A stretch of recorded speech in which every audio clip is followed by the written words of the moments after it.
Hello everyone, welcome to Maths for Short. This is Anjali. Next question number 16. ये बहुत easy question है. Which of the following matrices cannot be obtained from this matrix? इसमें से हम कौन सी matrix obtain नहीं कर सकते using the row operations? बस row operations लगाओ और check करो कौन सी matrix नहीं बन सकती. अब first matrix कैसे बनेगी ध्यान से देखो. इसकी last row तो same है. First मतलब R1 में changes किए हुए हैं, तो R1 में मैं क्या changes करूँ? अब आपको यहाँ 0 चाहिए. 0 कब आएगा? अगर मैं इन दोनों को ऐड कर दूं, R1 प्लस R2 करूँ तो क्या बनेगी फर्स्ट रो. ऐड करने पे 0 बना, इधर 1 बना, ये 1 है -1 है, बन रहा है बिल्कुल सेम है. नेक्स्ट के अंदर अब आप चेक करो कि ये -1 2 -1, यहाँ पे तो कुछ नहीं किया, सिंपल इंटरचेंज ही तो किया. R1 को R2 से इंटरचेंज किया हुआ. थर्ड चेक करो, -1 2 तो ठीक है, ये 2 और 7. अब ये 1 और -1 है, ये तो किसी का मल्टीपल भी नहीं है, तो ये तो नहीं बन रहा. एक बार लास्ट चेक कर लेते हैं. लास्ट कैसे बनेगी? -1 2, फर्स्ट रो सेम, सिर्फ आपको लास्ट के लिए चेक करना है. अगर हम सेकेंड रो में R2 प्लस 2 टाइम्स R1 करते हैं तो फर्स्ट तो सेम है, बन जाएगी -1 और 3. ठीक है, ये भी बन गई. तो इसके लिए कोई ऑपरेशन नहीं मिला. ये तो बिल्कुल ही फ्री का क्वेश्चन था, इसमें तो कुछ नहीं करना था, आपको सिर्फ ये चेक करना था. Next 68. The sum of the matrices of order 3 cross 3 whose entries are either, या तो एंट्री 0 बन रही है या फिर 1 बन रही है, and the sum of the entries is prime number. इस बार आपको कंडीशन गिवन है कि जो sum of the entries होगा वो क्या होगा? प्राइम नंबर होगा. अब मैट्रिक्स है 3/3 की, मतलब 9 एंट्रीज होंगी, और वो एंट्रीज क्या हो सकती हैं? या तो 0 हो सकता है या फिर 1 हो सकता है, और उनका सम क्या आना चाहिए? सम आना चाहिए, प्राइम नंबर आना चाहिए. मतलब सम या तो 2 हो सकता है, या 3 हो सकता है, या 5 हो सकता है, या फिर 7 हो सकता है, और तो कुछ नहीं हो सकता सम, यही सम बन सकता है. ठीक है, अब देखो 2 सम कब बनेगा? जब आप 2 1 लोगे, बाकी सारे 0, मतलब 9 में से 2 एलिमेंट्स 1 होने चाहिए. ये इसके लिए आ गया. 3 सम कब बन सकता है? जब आपके 3 एलिमेंट्स 1 होंगे, बाकी सारे 0, मीन्स 9 में से आपको 3 एलिमेंट्स सेलेक्ट करने हैं जो 1 बनेंगे. 5 कब बनेगा? जब 9 में से आपके 5 एलिमेंट्स 1 बनेंगे. सेम वे इसके लिए, इसको सॉल्व करो, आपका आंसर आ गया. ये तो आप इजीली सॉल्व कर सकते हो. 9 फैक्टोरियल बाई 2 फैक्टोरियल और ये 5 factorial plus 9/3 6 factorial plus 9 factorial by 5 factorial 4 factorial और प्लस 9 फैक्टोरियल बाई 7 फैक्टोरियल और ये 2 फैक्टोरियल. इसको सॉल्व करो, एडिशन करो, ये आएगा 282. ठीक है, अब देखो नेक्स्ट क्वेश्चन नंबर 67. ए और बी 3 क्रॉस 3 की मैट्रिक्स है, नॉन जीरो रियल मैट्रिसेस हैं सच दैट ए बी क्या है? एक जीरो मैट्रिक्स है. ए बी आपको जीरो मैट्रिक्स गिवन है. इसका मतलब क्या है कि जो डिटर्मिनेंट होगा ना ए बी का, वो जीरो होगा. ए बी जीरो मैट्रिक्स है तो उसका डिटर्मिनेंट जीरो होगा, मतलब या तो ए जीरो है या तो यहाँ से हमारा बी जीरो आ रहा है. राइट, इसका मतलब ए बी का आपको ये गिवन है ना कि ए बी क्या है? एक जीरो मैट्रिक्स है, मतलब कि ए बी आपको कंप्लीटली जीरो दे रहा है. तो यहाँ से ही दोनों में से कोई भी मैट्रिक्स, अब देखो क्या केसेस हो सकते हैं. ए बी का जीरो होने का मतलब ये भी हो सकता है, क्या पता दोनों जीरो, या फिर आपकी एक जीरो हो दूसरी नॉन जीरो हो. तो system of the linear equation has unique. अच्छा ठीक है, हमें सिस्टम ऑफ इक्वेशन के सोल्यूशंस के बारे में बताना है. तो जरूरी नहीं है कि आपकी ए इन्वर्टेबल है या बी इन्वर्टेबल है. अगर सपोज ए जीरो है, तो अगर ए का डिटर्मिनेंट जीरो आ रहा है तो यहाँ से एडजॉइंट ऑफ ए भी तो जीरो हो जाएगा. वो आप एडजॉइंट ऑफ ए भी यहाँ से जीरो आएगा, तो एडजॉइंट ऑफ ए इन्वर्टेबल हुआ? बिल्कुल भी नहीं हुआ, वो तो जीरो हो गया. ठीक है, अब अगर हमारे पास सिस्टम है A X is equals to zero, ये एक होमोजीनियस सिस्टम है. होमोजीनियस सिस्टम में अगर आपका डिटर्मिनेंट जीरो होता है, केसेस है हमारे पास, अगर ए मेरे पास जीरो है मतलब इसका डिटर्मिनेंट जीरो है, तो क्या वो कभी यूनिक सोल्यूशन देगा? कभी भी नहीं देगा. अब बी मैट्रिक्स जीरो हो सकती है तो वो कभी इन्वर्टेबल भी नहीं होगी. और होमोजीनियस सिस्टम में अगर आपका डिटर्मिनेंट जीरो है तो सोल्यूशन कैसे देगा? ऑफकोर्स वो इनफाइनाइटली सोल्यूशंस देगा ही देगा. सारे इसके डिटेल में केसेस हम डिटर्मिनेंट में डिस्कस करेंगे. Okay, next is question number 66. ए और बी क्या है? दो 3 क्रॉस 3 की एक सिमेट्रिक, देखो ए क्या है, सिमेट्रिक मैट्रिक्स है, और बी क्या है, स्क्यू सिमेट्रिक। तो स्टेटमेंट को आपको ध्यान से पढ़ना है, ए सिमेट्रिक है और B skew symmetric respectively, then which of the following is not true, इसमें से क्या ट्रू नहीं होगा। हमें बात करनी है M4 A4 माइनस B4 के बारे में, A5 माइनस B5 है और ये टर्म्स है। ठीक है, तो सबसे पहले हम A4 माइनस B4 के बारे में बात करते हैं। अगर सपोज मैं इसे कुछ M ले लूँ, हमें चेक करना है क्या ये सिमेट्रिक बनेगी या नहीं।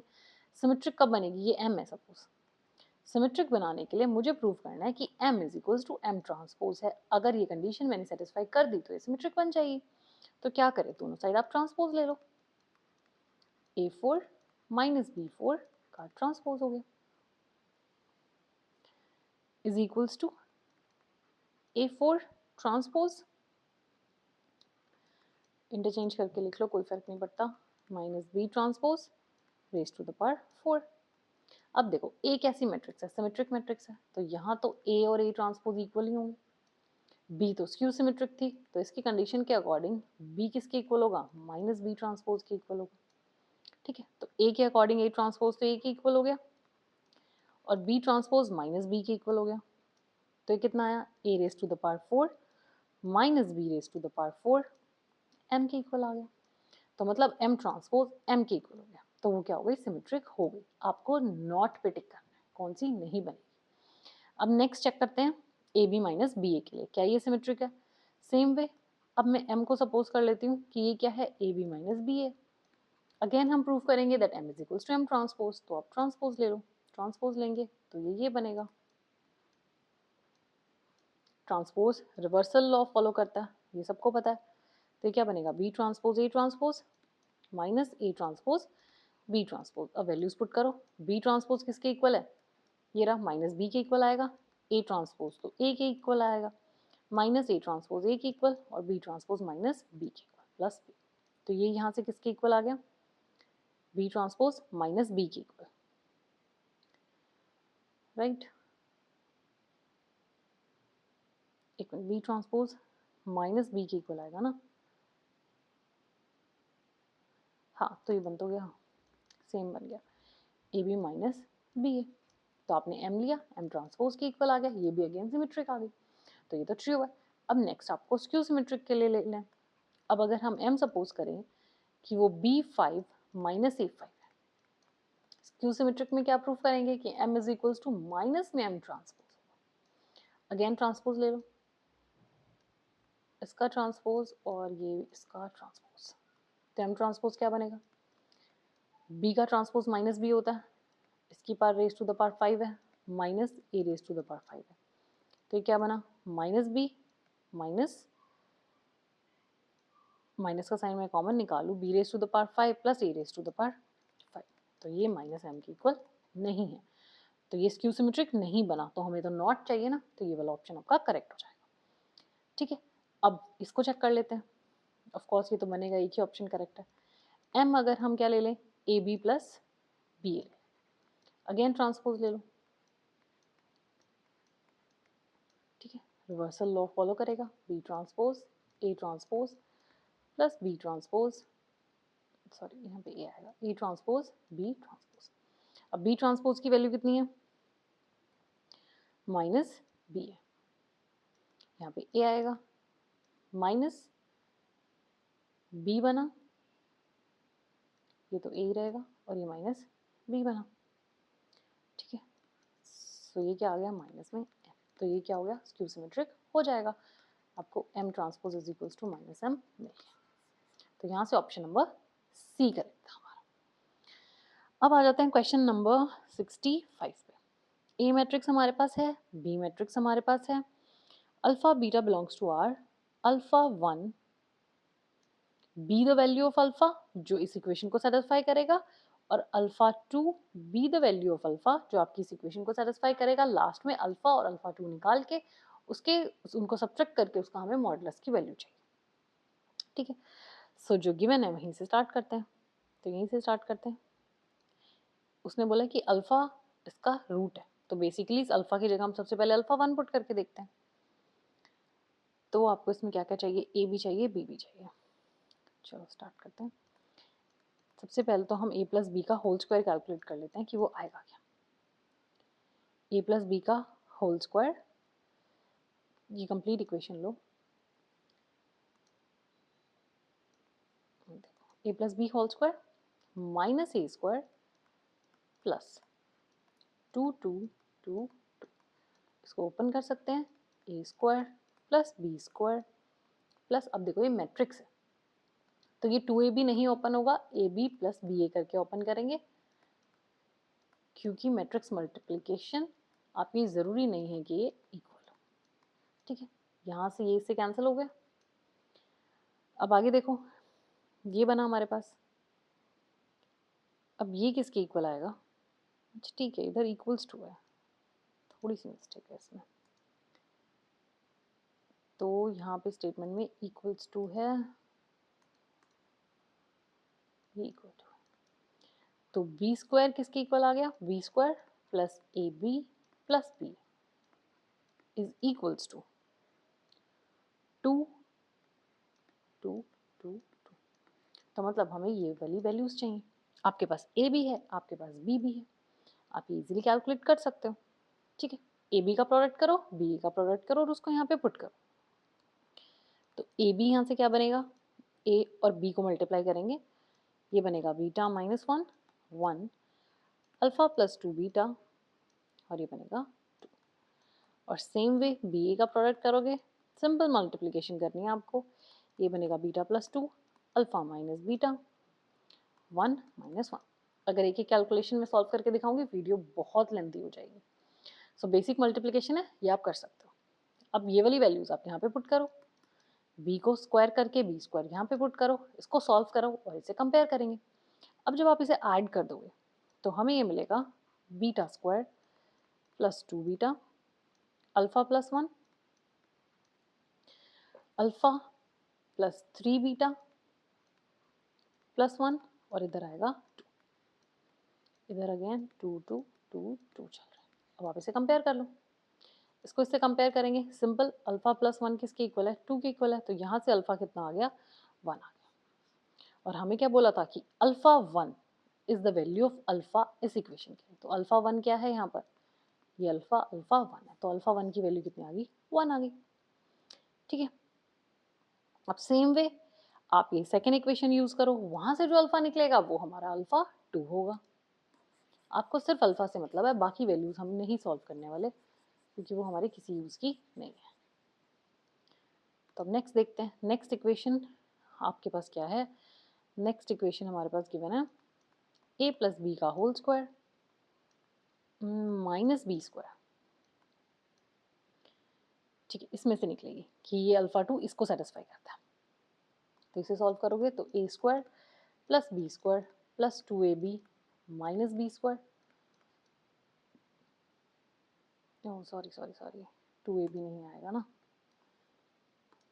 ए बी प्लस बी ए बनता है तो ठीक है, तो ये बना a square plus A B plus B A is equals to 0। ठीक है, सेम वे इसको पुट करो, यहाँ से ए बी ए निकालो, इसके अंदर आप पुट करोगे, यहाँ से अब आपको अगेन एक अल्फा मिलेगा जिसकी वैल्यू फिर से -1 आएगी, जिसको हम क्या बोलेंगे, अल्फा 2। तो आपको कुछ नहीं करना है, दो इक्वेशंस आपको बनाना है, एक ये है और एक ये। सिंपल इसमें वैल्यू सब्स्टिट्यूट करो, दो अल्फा की वैल्यू निकलेंगी, फर्स्ट से जो आएगा वो अल्फा 1 होगा, सेकंड से जो आएगा वो अल्फा 2। तो अल्फा 1 और अल्फा 2 हमें क्या चाहिए, मॉडुलस के अंदर अल्फा 1 माइनस अल्फा 2 चाहिए। अल्फा 1 कितना है, 1, और ये माइनस माइनस प्लस 1 कितना हो जाएगा, 2। तो आंसर कितना आ जाएगा आपका, 2 आ जाएगा। बिल्कुल सिंपल सिंपल कैलकुलेशंस है, थोड़ी सी आपको प्रैक्टिस करनी है कैलकुलेशंस की ताकि आप जल्दी जल्दी क्वेश्चन सॉल्व करो। Next question, question number 64। Question कहता है कि आपको एक ए मैट्रिक्स गिवन है, the matrix B not is equals to this if B N is this, then हमें डिटर्मिनेंट निकालना है B4 का। आपको B4 का डिटर्मिनेंट चाहिए। हमें क्या गिवन है, ये बी नॉट किसके इक्वल है, ए 49 प्लस 2 टाइम्स ए 98। अब देखो ए की इतनी हाईएस्ट पार, बहुत डिफिकल्ट है कैलकुलेट करना। इसका मतलब जब आप ए को सॉल्व करोगे तो बहुत ईजीली सॉल्व हो जाएगा, कुछ ना कुछ पैटर्न आपको ज़रूर मिलेगा।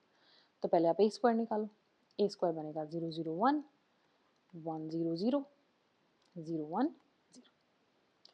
अब जब हम ए क्यूब निकालेंगे ये आपको डायरेक्टली आइडेंटिटी मिल जाएगा, मतलब थर्ड पार करने पे क्या मिल रहा है, आइडेंटिटी मिल रहा है। ठीक है, तो यहाँ पे चेक करो कि इसका 3 का मल्टीपल अगर मैं इसको डिवाइड करूँ तो ये क्या बनेगा, ए क्यूब लिख सकते हैं इसे, 16 इधर, एक ए जो है वो बाहर आ जाएगा क्योंकि 49 तो डिवाइड नहीं होगा, 48 डिवाइड हो जाएगा 16 पे, तो इसको ऐसे लिख सकते हैं प्लस 2 टाइम्स। इसके अंदर अगर चेक करेंगे 3 का मल्टीपल चेक करना है आपको, बस इसमें से ये बनेगा, क्योंकि 96 डिवाइड हो जाएगा, 98 नहीं होगा, दो ये इधर आ जाएंगे, ये आइडेंटिटी के इक्वल है, ये भी आइडेंटिटी के इक्वल है। तो रिमेनिंग क्या हुआ, ए है इधर से कितना है, 2 टाइम्स ए स्क्वायर है। अब देखो ए हमारे पास ये रहा, ए स्क्वायर ये रहा, ए पुट करो, ए स्क्वायर पुट करो, उनका एडिशन करो। जब आप एडिशन करोगे आपको क्या मिलेगा, 0 1 2 2 0 1 और 1 2 0। हमें पूछा है डिटर्मिनेंट ऑफ V4। ठीक है, तो डिटर्मिनेंट, ठीक है अभी तो डिटर्मिनेंट भी बचा है इसमें, तो ये तो हमने यहाँ तक कैलकुलेट कर लिया कि आपने ए कैलकुलेट कर लिया, हमने निकाला है ये किसकी वैल्यू निकाली, हमने निकाली है बी नॉट की वैल्यू। तो बेसिकली ये टर्म क्या है, ये हमारा है बी नॉट। तो यहाँ से अगर आप बी नॉट का डिटर्मिनेंट निकालने जाओ तो वो कितना आएगा, 9। हमें क्या चाहिए अब, B N is equals to adjoint of determinant of B N minus 1।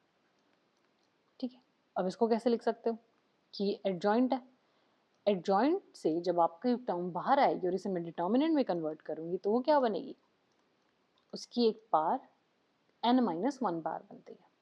Adjoint के फॉर्मूलाज हैं बेसिकली जो हमने लास्ट लेक्चर में भी पढ़ा कि आप अगर एडजॉइंट के अंदर मैट्रिक्स अगर आपकी 3/3 की है, एडजॉइंट से आप उसे डिटर्मिनेंट में चेंज कर रहे हो तो क्या आ जाएगी, n माइनस 1 पार में चेंज होता है, तो इधर कितना आएगा, ये 2 आएगा। ठीक है, अब n की हम वैल्यूज पुट करते हैं, हमें चाहिए क्या चाहिए, 4 चाहिए, तो आप n की जगह क्या पुट करो, 4 पुट करो, तो ये बनेगा b4 is equals to 4 put करेंगे कितना आएगा, b क्यूब का स्क्वायर। ठीक है, that is equals to b3 का स्क्वायर आया हमारे पास। ठीक है, अब आप इसे आगे कंप्लीटली सॉल्व करते जाओ। अब इसके अंदर अगर मैं 3 पुट करूँ, अब देखो वैल्यू जो है अब हमें इसी की हेल्प से निकालनी है, इसको एक बार क्लियरली लिखते हैं, वैल्यू यहीं से आएंगी अब सारी। इस स्टेटमेंट को मैंने कैसे लिखा, बी एन आपका क्या बन गया, determinant of B N minus 1 raise to the power 3। अब आपको b3 चाहिए, b3 हमारे पास नहीं है, हमारे पास उसे b नॉट है, तो यहाँ से अगर हम b3 की वैल्यू निकालें तो वो कितना आएगा, b2 raise to the power 3, put कर दो, b2 raise to the power 3। Already एक 2 था आपके पास, 3 नहीं 2, एक बार कम हो जाती है ना, हाँ ये 2 है, ऑलरेडी इधर एक 2 और एक था, तो 2 2 जा 4 हो गया। b2 अभी भी नहीं है हमारे पास, तो b नॉट है, तो यहीं से अब n की जगह आप 2 पुट करो तो कितना आएगा, b2 चाहिए, तो ये इक्वल्स टू होगा b n माइनस 1 के, n माइनस 1 is b1 raise to the power 2, ये 2 आएगा ना इधर, तो ये किसके इक्वल होगा, b1, अगेन एक और 2 पार रेज हो जाएगी, तो 2 इंटू 2 इंटू 2, फिर से दोबारा सेम फॉर्मूला के अंदर अप्लाई करेंगे, अब आएगा आपके पास b नॉट और एक और 2 आ जाएगा, तो मतलब b नॉट की पार कितनी आ गई, 16 आ गई। तो b नॉट कितना है, 9, इसकी आपको क्या पार रेज करनी है, 16 पार रेज करनी है। ठीक है, कितना बनेगा ये, ऑप्शंस हमारे पास किस में है, 3 के मल्टीपल्स में है, तो आप 3 के मल्टीपल्स में इसको लिख दो, हमें क्या चाहिए, 9 रेज टू द पावर 16, तो इसे हम लिख सकते हैं 3 raise to the power 32। Check करो कौन सा ऑप्शन है, option number C. Okay, next question number 63। Consider a matrix where alpha beta gamma जो है आपके 3 डिस्टिंक्ट नेचुरल नंबर है और हमें ये टर्म की वैल्यू चाहिए। Then such numbers, number of such 3 tuples, ऐसे 3 टपल्स कितने मिलेंगे, मतलब अल्फा बीटा गामा की हमें क्या वैल्यूज मिलेंगी जो इस इक्वेशन को सेटिस्फाई कर जाए। ठीक है, सबसे पहले आपको देखो, सबसे पहले हम ये निकाल लेते हैं, ये जो हमें गिवन है ना स्टेटमेंट, ये आपको गिवन है। हम पहले इसका न्यूमरेटर कैलकुलेट करते हैं, फिर हम इसका डिनोमिनेटर निकालें। न्यूमरेटर में टर्म है क्या? न्यूमरेटर की टर्म है determinant of adjoint, adjoint 4 times adjoint है, एडजॉइंट, एडजॉइंट ऑफ ए। ठीक है, अब देखो कितनी बारी है, 1 2 3 4 टाइम्स है, तो ये क्या बनेगा, डिटर्मिनेंट ऑफ ए। ए का डिटर्मिनेंट है। अब एडजॉइंट से बाहर आता है तो पार कितनी हो जाती है, एक कम हो जाएगी। 3x3 की मैट्रिक्स है तो कितनी हो जाएगी, 2। और ये कितने टाइम्स है, 4 टाइम्स है, तो इसकी एक और पार क्या रेज हो जाएगी, 4। सिंपल एडजॉइंट की प्रॉपर्टीज है। तो ये क्या बना, ये इक्वल होगा determinant of A raise to the power 16 के। तो हमें क्या चाहिए, ए का डिटर्मिनेंट चाहिए। अब यहाँ से ए का आप डिटर्मिनेंट निकाल लो। अब देखो इसको सॉल्व करना, ऐसे आप डिटर्मिनेंट निकालोगे थोड़ा सा डिफिकल्ट है, हम इस पर रो ऑपरेशन लगा सकते हैं। अगर मैं R3 पे ऑपरेशन लगाऊं, R3 प्लस R1, तो ये क्या बनेगा, alpha plus beta plus gamma. यहाँ पे भी अल्फा बीटा गामा, इधर भी alpha plus beta plus gamma. तो यहाँ से हम alpha plus beta plus gamma को कॉमन ले सकते हैं। अंदर क्या बचेगा आपके पास, अल्फा बीटा गामा, यहाँ पर आएगा alpha square beta square gamma square, और हो जाएगा 1 1। अब आप इजीली डिटर्मिनेंट निकाल सकते हो, जो आएगा alpha plus beta plus gamma, और इसका जब हम डिटर्मिनेंट निकालेंगे alpha minus beta, beta minus gamma, और गामा माइनस अल्फा। ठीक है, ये आ गया, ये तो डिटर्मिनेंट ऑफ ए है।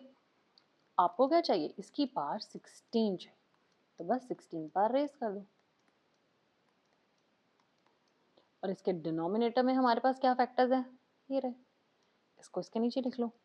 फैक्टर्स हैं alpha minus beta raise to the power 16, beta minus gamma raise to the power 16, और gamma minus alpha raise to the power 16। अब देखो ये टर्म्स तो कैंसिल हो जाएंगी, सारी टर्म सेम है। तो इधर से क्या आया, alpha plus beta plus gamma raise to the power 16 is equals to, इस नंबर के इक्वल है।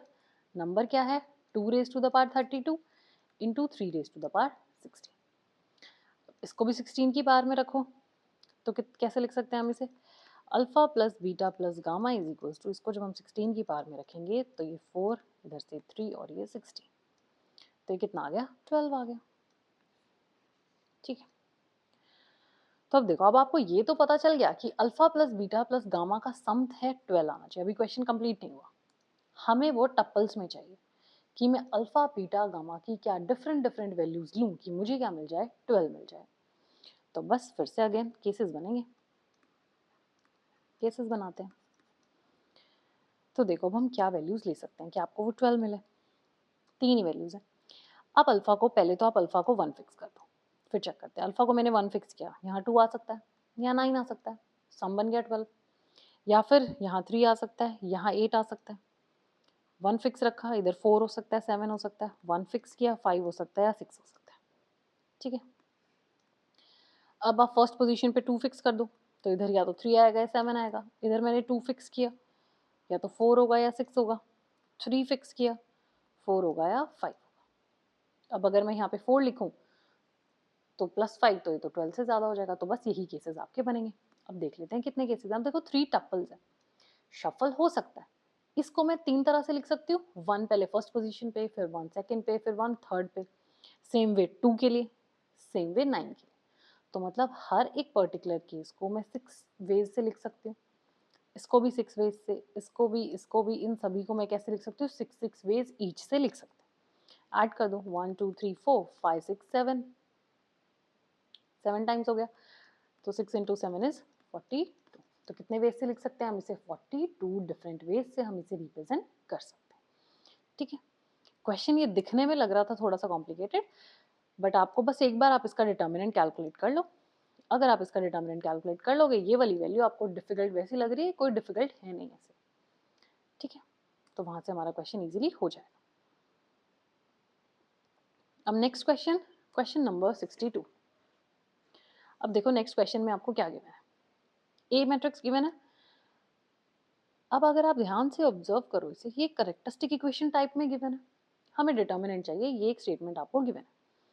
कुछ भी समझ नहीं आ रहा तो कुछ नहीं करना होता, करेक्टरिस्टिक इक्वेशन फाइंड आउट करनी होती है। a minus lambda is equals to 0, क्या बनेगी 4 माइनस लैम्डा माइनस 2 अल्फा, और ये beta minus lambda is equals to 0। तो इक्वेशन बनती है lambda square minus 4 plus beta times lambda plus 4 beta plus 2 alpha is equals to 0। अब characteristic equation अपनी matrix को तो सेटिस्फाई करेगा, तो लैम्डा की जगह पर हम क्या पुट कर देंगे, a पुट कर देंगे। तो 4 beta plus 2 alpha into I is equals to 0। अब देखो जो ये आपको गिवन है, क्या गिवन है, A square plus gamma times A plus 18 I is equals to 0। Question में उसने हमसे डिटर्मिनेंट पूछा, इसको आप इससे कंपेयर करो। आप जब इसको इससे कंपेयर करोगे, यहां से आपको क्या पता चलेगा, डिटर्मिनेंट क्या है इसका। अगर आप इसका डिटर्मिनेंट चेक करो, आप इस मैट्रिक्स का डिटर्मिनेंट निकालो, डिटर्मिनेंट की वैल्यू कितनी आएगी, 4 बीटा प्लस 2 अल्फा आएगी। ठीक है, 4 बीटा प्लस 2 अल्फा, इससे कंपेयर करें अगर हम ये टर्म और ये टर्म, तो इसकी वैल्यू कितनी है 18 है, और यही क्या इसका डिटर्मिनेंट है, तो डिटर्मिनेंट कितना आ जाए 18। ठीक है, एक बार और इसे, अगर आपको अभी भी कंफ्यूजन है, ये सिंपल हमने करेक्टरिस्टिक इक्वेशन की हेल्प से निकाली, हमें डिटर्मिनेंट चाहिए था, हमने इसका डिटर्मिनेंट भी निकाल के देखा, ए का आप डिटर्मिनेंट निकालो, डिटर्मिनेंट निकालेंगे तो कितना आएगा 4 बीटा प्लस 2 अल्फा। पहले डिटर्मिनेंट निकाला, इसका नहीं है, ये इसका डिटर्मिनेंट है। a माइनस लैम्डा करके करेक्टरिस्टिक इक्वेशन निकाली, इस इक्वेशन को आप इससे कंपेयर कर दो, ये वाली वैल्यू 18 के इक्वल है, तो वो क्या हो जाएगा आपका डिटर्मिनेंट हो जाएगा। ठीक है, क्वेश्चन नंबर 60, अच्छा हाँ 61 रह गया ना, sorry, question number 61। Question number 61 में क्या गिवन है हमें, ऐसा आपके पास एक सेट है जिसमें सारी 3x3 की मैट्रिसेस हैं with the entries from this set, इस सेट से आपकी सारी एंट्रीज आ रही हैं, total number of matrices A belongs to the set, then sum of all the diagonal elements of this। Same type का क्वेश्चन है, A ट्रांसपोज A गिवन है, इसके sum of the diagonal elements given है, A1 A2 A3 B1 B2 B3 C1 C2 C3, कुछ भी आप suppose कर लो। अब क्या करेंगे, A ट्रांसपोज A लिखेंगे। ठीक है, A ट्रांसपोज A लिखो, कितनी बार कर चुके हो अब तो वैल्यूज हमें पता ही है, A1 स्क्वायर आएगा, A2 स्क्वायर आएगा, डायगोनल एलिमेंट A3 स्क्वायर आएगा, फर्स्ट डायगोनल एलिमेंट है, सेकेंड डायगोनल एलिमेंट आएगा B1 square, B2 square, B3 square, third diagonal element आएगा C1 square, C2 square, C3 square, इन सब का सम कितना है 1। एंट्रीज क्या ले सकते हैं, 1 ले सकते हैं, -1 ले सकते हैं, 0 ले सकते हैं, टर्म के स्क्वायर्स हैं। अब आप -1 लो 1 लो, स्क्वायर करने पे तो वो 1 ही देगा ना। तो अब यहाँ पे क्या केसेस बनेंगे कि सम कितना आना चाहिए, 3 आना चाहिए, सम कितना आना चाहिए 6 आना चाहिए। तो बेसिकली 6 मेंबर्स को तो आप 1 1 1 1 ले लो, बाकी सारे के सारे क्या ले लो, आप 0 0 ले लो। तो क्या केस बचा, 9 में से 6 को आप 1 ले लो, बाकी सब हम क्या लेंगे 0 0 लेंगे, ये तो आप 1 बना सकते हो। ठीक है, अब अगर आप यहाँ पे देखो कि हमारे पास ए स्क्वायर को अगर मैं 1 लूँ, अगर हम ए स्क्वायर को 1 ले लें तो ए की वैल्यू या तो +1 आएगी या -1 आएगी। मतलब यहाँ से हर वेरिएबल क्या ले रहे हैं, 2 वैल्यूज ले रहे हैं। मतलब ए 1 वैल्यू भी ले रहा है और क्या ले रहा है -1 वैल्यू भी ले रहा है। मतलब इसके कितने वेज हैं, 2 वेज हैं। ऐसे कितने एलिमेंट्स हैं, 6 एलिमेंट्स हैं, इसलिए हम इसका प्रोडक्ट किससे करेंगे 2⁻6 से करेंगे। एक और बार देखो, इसको रिपीट करते हैं।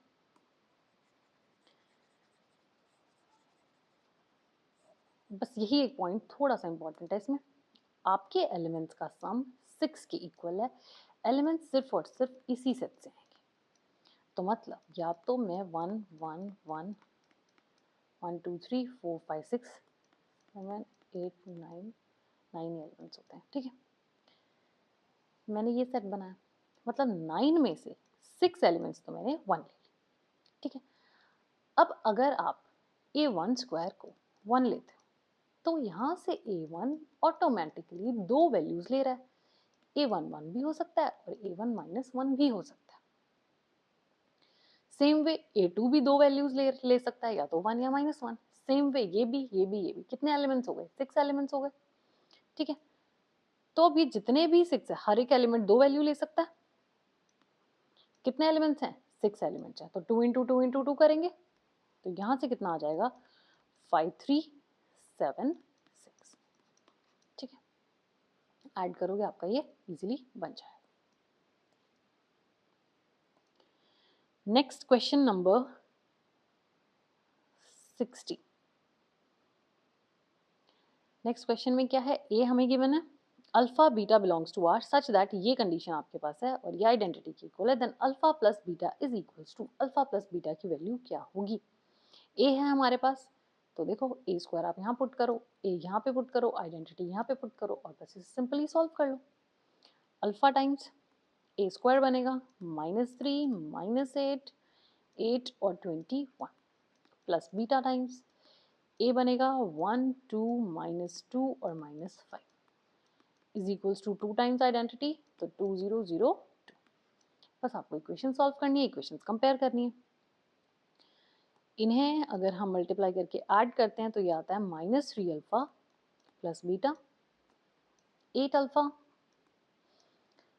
-2 beta, -8 alpha plus 2 beta, 21 alpha -5 beta और ये बनेगा 2 0 0 2।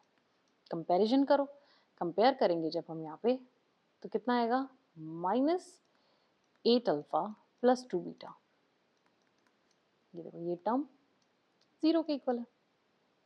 और इधर से